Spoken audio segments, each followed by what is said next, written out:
معرف تشعته أسنبتي نجرات هبسيول بزح نمرد أذا شجر لعلي عامي زخون نجرات قارئين تنبركو قويتا سلزة حبرني نمنتايتم أب كبدي سيول تحيرم زلو نفسات كابتم أب كالو بوتاتا زلو خمز في اللي ياخردا كالكو بزتخالني متن قويتا زحبرني نجر نخبري أملاخي لخ إجب مزجب نبركو بعيني يريوز كم زنبركو قصريتي خفلتات محاير موداتاي نبرون أمنس وكف كفلي حانتي نفسي تحيرا نبرت بخيات سقسقتان كأنزان كاب كله تخفلتات يوصل نبره دهرو قرب سكمت خا يسوس أب أفحاتي كالق خفلي دوبلنا بلما ببرهانو خا نوشتي تخفلي عبره ناب وشتي حسوم سقاي زنبر نفسي تملكتكو تا نفسي ناي حانتي كالق سبيتي نبرت زا سبيتي حوسي عايز مسل ملكة نبرة سجا زموته قليون مشمشو خاب عصاصمتا اندا تقلطي يودق نبره عصاصمتا خم محير مقصال تلعله كم فحام تصليم نبره اتز تقاداده ጭራ ምራም ክዳውንታ ለቢሳ ኸ ነበረት ሓሳኹ ካብ ዘሎ ስጋ ዓጻጽምታ ፈለኽለኽ እንዳበሉ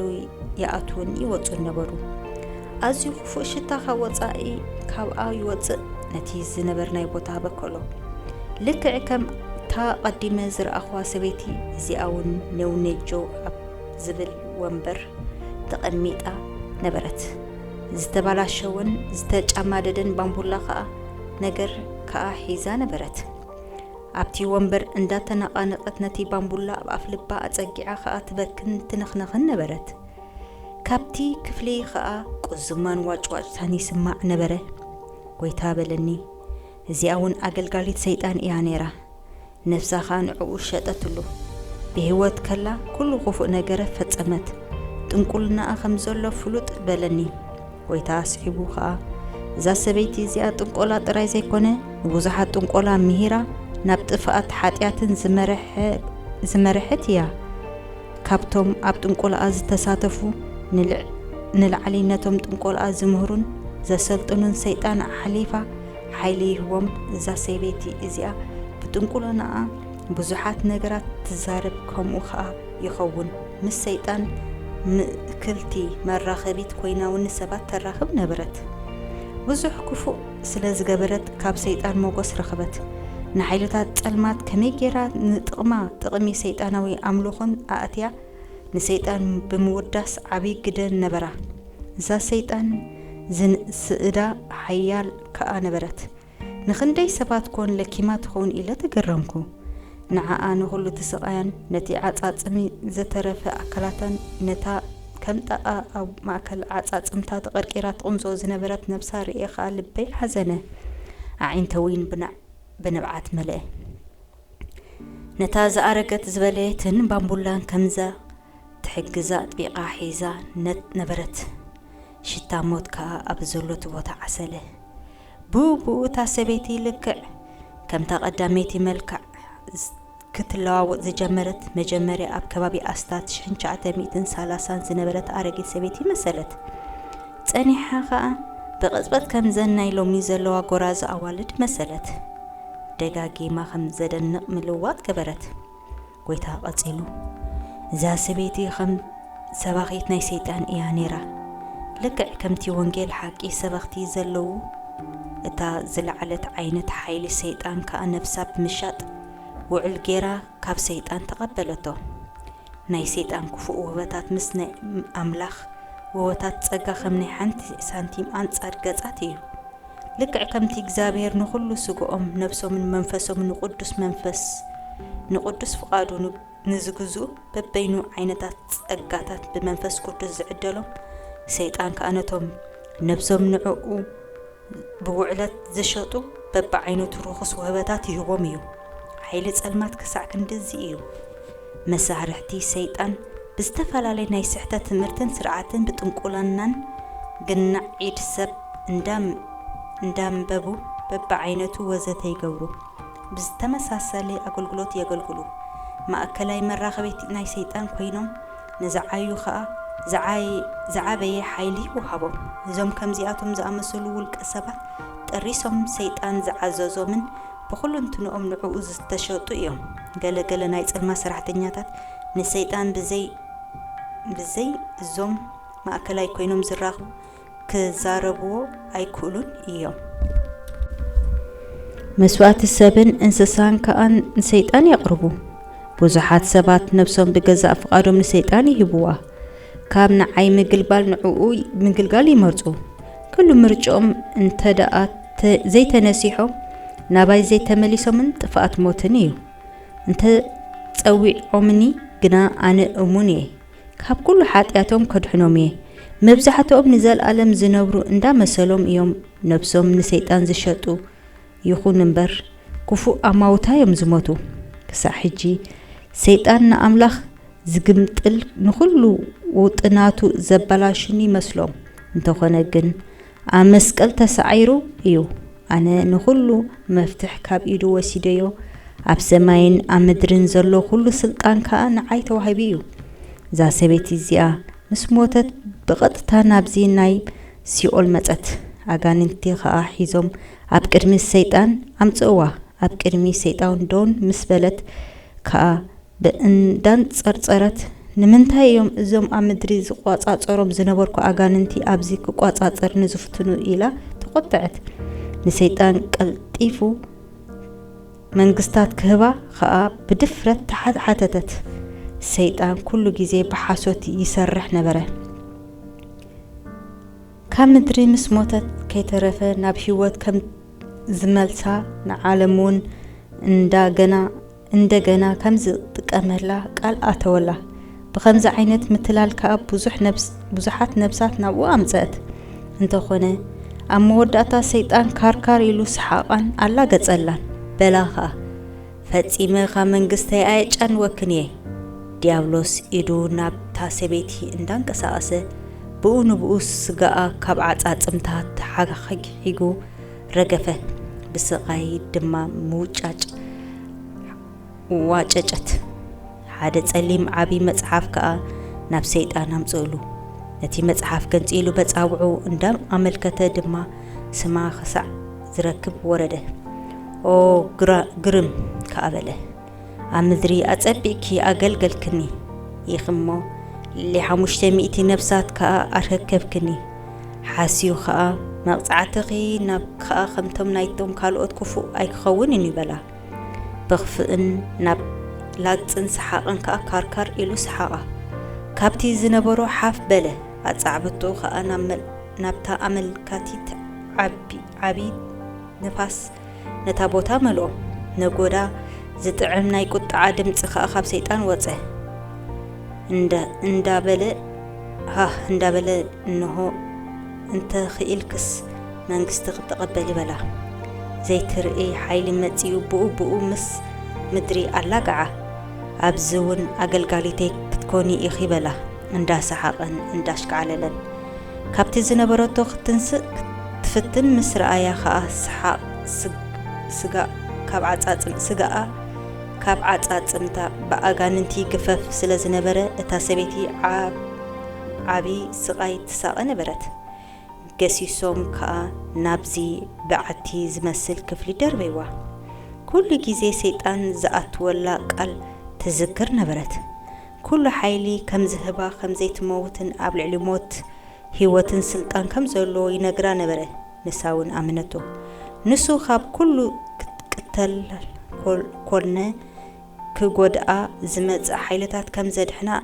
أأمنا انتو هنا كل حسوتيو كلون زأت ولا قال حسوت كوينو صنعه قويتاخا إنه أنا نخلهم دك سبات نمدحان إيز متأخو كلهم كتصوعني بنسحنا بايك من لسوء دليتي حدوكا خطف فقادي يكونن كل خدحن يفقادي زحزنن قنا مبزحتهم أي نسحون يوم مسحاتياتون موت تركوهم وموتخ إلهم كأنا بسيولي وردو أم من قستي أملاخ زاءتهم من قدين كل سب حديو حدوكا بأي أمينو كم بحدش يتولده أي أتونيو نابابو بسمي متيوب حاتياتكم بنسحات رأيو مدحانكم سلازل لبوخم من أملاخ هاو تنسحو أقلقلوه قوالي بلني قتيلو እዚ ብሕጂ ዘርእየክውን ኣዝዩ ዘሰንብድ እዩ እፈልጥ እየ ብዙሕ ክሕዝነኪ ከም ዝኾነ እንተኾነ እቲ መንፈስ ሎሚ ንማሕበራት ዝብለን ዘሎ ዓለም ክትሰምዖ ስለ ዘደሊ ብግዲ እዩ እዚ ኩሉ እትርእዮ ዘለኺ ክፍልታት ነብሳት መሊኡ ኣሎ ኩለን ኣብዚ ሕሱም ስቃይ ኣለዋ እቲ ክፍልታት ምስ መልእ ሲኦል እንደገና ይገፍሕን ነተን ዝመጻ ኩለን ነብሳቱን ሓድሽ ይዳለወለን ኣብ ሲኦል ኩሉ ናይ ስምዒት ህዋሳትካ ምሳኻ ኣሎ ኣብ ምድሪ ዓይነ ስውር እንተነበርካ ኣብ ሲኦልን ዓይነ ስውር ኢኻ ትኸውን ኣብ ምድሪ ሓንቲ ኢድ እንተነበረት ነራትካ ኣብ ሲኦልን ከምኡ ኢኻ ትኸውን ሲኦል ኣዝዩ መግለጺ ዘይብሉ ክፉእ ቦታ ስለ ዝኾነ ሓደራኹም ተነስሑን ተመለሱን ሲኦል ቦታ ኩሉ ዓይነት ፍርሓትን መሪር ሓዘንን ዘለኣለማዊ ብኽያትን ጣዕሳን እዩ በጃኹም እዚ ዝጽሕፈልኩም ዘለኹ ሓቂ እምበር ሓሶት ከም ዘይኮነ እመኑ ነዚ ነገር እዚ ከዳሉ ከለኹ ኣብ ሲኦል ብዝረኣኽዎ ዝሰማዕኽዎ ነገራት ብዙሕ ሕማምን ስቃይን እየ ኣሕሊፈ እዚ መጽሓፍ እዚ ንዓይ ቀሊል ኣይነበረን ነስ ወከፍ ጽሑፍ ብዓይነይ ዝረኣኽዎን ብእዝነይ ዝሰማዕክዎን ስለ ዝኾነ ኣብ ሲኦል ኣዝዩ ኣሰንባዲ ዝኾነ ነገራት የርኤ ካብዚ ዝገለጽክዎ ብኽያትን ስቃይን ሽታ ሞትን ሓዊ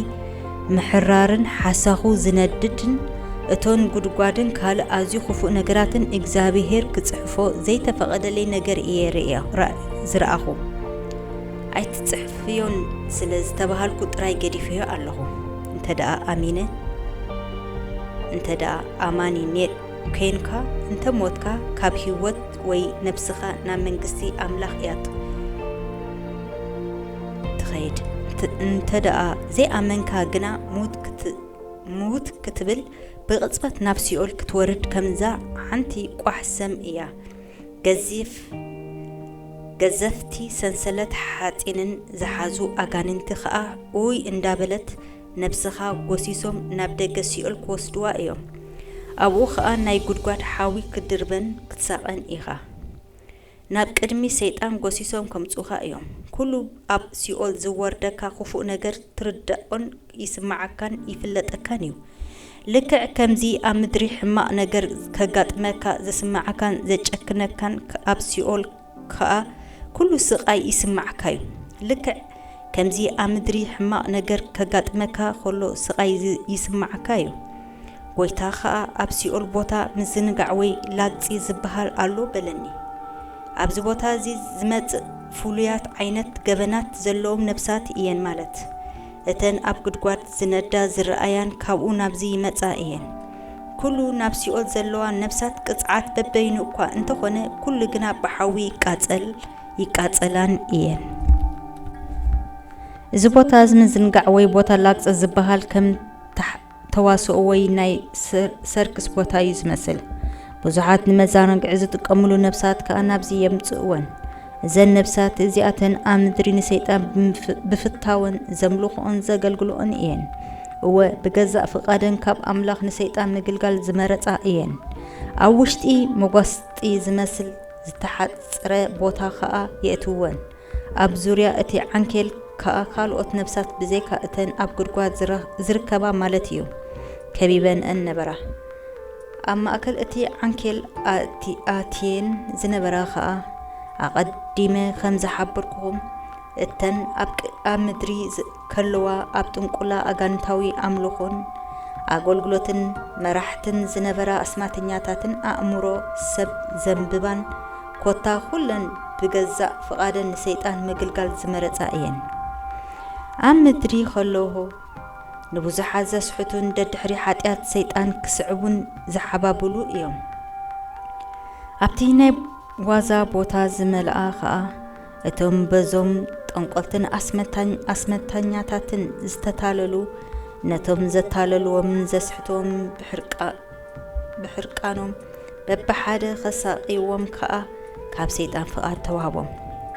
ኣብ መንጎ እቲ ዓይነት ስቃይ እቲ መንፈሳዊ ዓጻጽምቲ ሰማያዊ ዓጻጽምቲ ከመይሲ ኣብ ሲኦል ዘሎ ስጋ ዓጽምን እዚ ምድራዊ ኣይኮነን ቀዳማይ ቆሮንጦስ ምዕራፍ 15 ጥቅስ 4 ተመልከት ሰላሊዖም ንነፍሲ እቲ ሰብ የቃዳድድዎ ናብ ዝተፈላለዩ ቦታ ሲኦል ወሲዶም ከ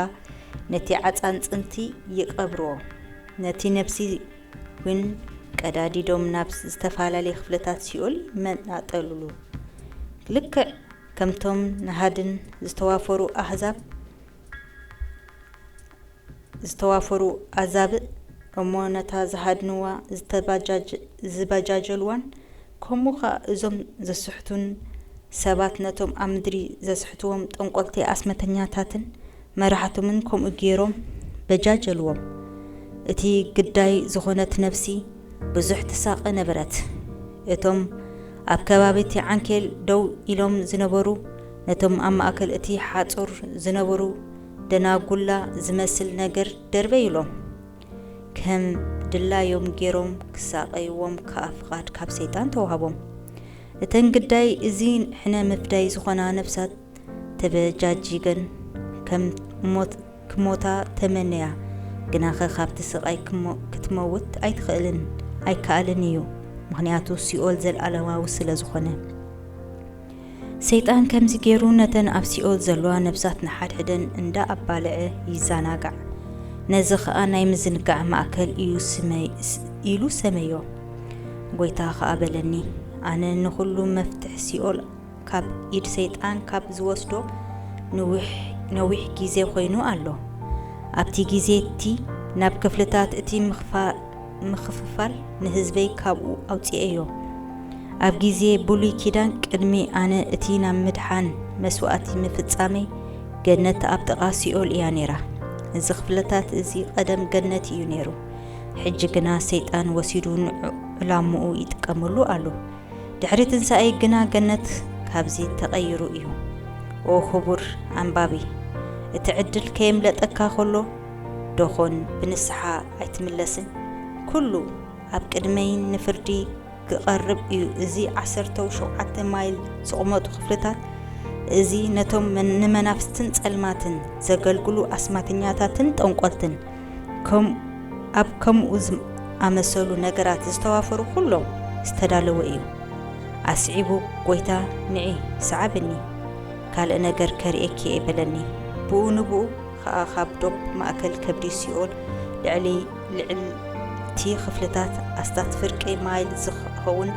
ኣብ ኣየር ተንሳፈፍና እቲ ቦታ ጸልማት ካብ ምዃኑ ዝተለዓለ ኣብ ሓደ ዕምቀቱ ኾነ ንውሓቱ ዘይፍለጥ ዒላ ዝንሳፈፍ ዘሎ ኮይኑ ተሰማዕኒ ብጫ ብርሃን ነቲ ቦታ ክመልኦ ጀመረ ኣነ ከዓ ኢደይ ጎይታ ኣጽኒዐ ሓስኩ ክቡር ጎይታ ሓተትኩ እንታይ ኢና ኣብዚ ዘለና ብኡ ሓይልታት ማዕበል ንፋስን ብኡ ኣዝዩ ዝወፅእ ድምፂ ተለዓለ ልክዕ ከም ብማዕበል ዝተደፍአ ፀፍዒ ባሕሪ ናይ ሓዊ ማዕበል ተላዒሉ ምስ መናድቕ እቲ ክፍልታት ክላተምን ብናህሪ ብራኸ ወሲኹ ንብዘሎ እቲ ክፍልታት ክዕልቕልቕ ጀመረ ንኹሉ ኣብ ቅድሚኡ ዝጸንሖ ከዓ ይበልዖ ነበረ ነቲ ነበልባል ነተን ኣብቲ ክፍልታት ተሓይረን ዝነበራ መሳኪን ነፍሳት በልዐን መሪር ኣውያትን ስቃይን ከዓ ብኡ ተሰምዐ እንተኾነ ግን ጎይታ ኾነ ኣነ በቲ ነበልባል ሓዊ ኣይነትንከፍን ነበርና ግናኸ ካብቲ ዝዕዘቦ ዝነበርኩ ብዓይነይ እንተ ዝጠፍኣ ነፍሳት ናብቲ መናድቕ ቤት ማሕቡስ ኮነ ናብቲ ዝነኣሰ ቀዳድ መሕቢኢ ክደልያ ብፍርሒ ክደፋፋኦን ክላሓጋን ብምርኣይ ፍርሕን ስምባድን ወሓጠኒ ክፉእ ዝኾነ ድምፂ ከዓ ካብቲ ከባቢ ጸጋምና ኣቢሉ ክስማዕ ጀመረ ናብቲ ድምፂ ኣቢለ ጠመትኩ እኖ ሰይጣን ሕቁኡ ናባና ገይሩ ደው ኢሉ ነበረ ኩሉ ኣካሉ ከዓ ብሃልሃልታ ሓዊ መሊኡ ነበረ እንተኾነ ኣይቃጸልን ነበረ ካብቲ ዝገርም ንሱ በዓሉ እዩ ነቲ ማዕበል ሓዊ ካብ ውሽጡ ዘወናጭፍ ነይሩ ኣብ ማእከል እቲ ሃልሃልታ ኮይኑ ብናይ ስቃይ ድምፂ ነተን ነፍሳት ይድሰት ነበረ ወስ ክብል ከሎ ከዓ ከም كبيد برت زوت عرر كبيب استقلل نبربال حوي كابو تتخيسو يوانا شف نبره لبخا بز السبر بخياتن عبيق أنزان برتع سقاين كابتي اتن زتفقا نفسات تأثيرنا له زنبرا خفلتات كوات جمره بزي أزيو زرسنا وعي زلو قلاي حاوي نأتن نفساتي كاتل اكو انت نبرا كموتا قناي تخالنن أمنس وكف كفلي آتيو ببحادنة النفسات كساقيان جمره تماغان انتخاء بسحاء وقعتان كبلو جمرو ويتابلني سيطان كفو ترائيو مقبو نفسات كساقي بمرأي دست يخبرن كابوون حيلي راكبلني سيطان أما أكل هل تحاو خوينو رخ أخو تقل زيبولو نفاس كأزندد حاوي كم كأي يبلبلو نبره كلو تي آير بشتاز تتأبس زحاررن سقات عبليخو سيولن سنبادون حق مخانو خم بحد إيش أستوعلقو نسو أما أكل اتي حاوي كوا ينكسا سنت نبره ينددو قداي نبرن بحقوق طراي كوا ريو انت نبركو تخفو سحاقو قنا أبكلو تي زريو زر نبره بوتا يسمع نبره بو نبوء اندار أخو بناي دبناز مسل إقتا تكي تسيرون العلينا بالعلواي كفلي كبدي سيول أبيلو عرقه اتم معبل حاون دما مسؤ خده